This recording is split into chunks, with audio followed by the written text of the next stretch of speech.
英國一個1歲大嘅男嬰被祖父母飼養嘅諾威那咬死。佢16歲大嘅阿姨曾經嘗試救人，但唔成功。警員到場之後，即時將隻狗人道毀滅。龐善如報導。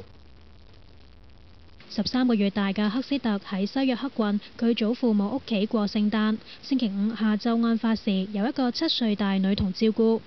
喺女童抱住 BB 行入廚房時，一隻2歲半雌性羅威納突然衝出嚟襲擊赫斯特，將佢拖到後院。赫斯特父母當時唔在場，佢一個16歲阿姨就喺樓上。阿姨知道出事後，曾經同隻狗搏鬥，想救翻兒生，但係唔成功，隨即報警。警員9分鐘後趕到，見到隻狗仲好激動，咬住 BB 唔放，當場將佢人道毀滅。赫斯特重傷送院，6個鐘頭後不治。警方話 BB 祖父母養咗隻羅威納半年，隻狗以前亦都同小朋友一齊玩，從未出現過侵略性舉動。佢哋仲調查緊事故原因。今年元旦，英國聖海倫斯亦都發生過類似事故，5歲女童羅倫森喺祖母屋企被家人飼養嘅比特鬥牛梗咬死。女童阿叔後嚟因為飼養違禁狗隻，判監8星期。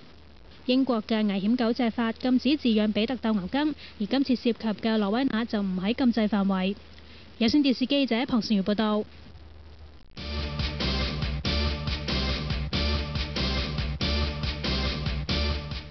蘇超聯賽球會馬瑟韋爾嘅隊長奧當尼喺比賽期間暈倒，經搶救之後不治，終年35歲。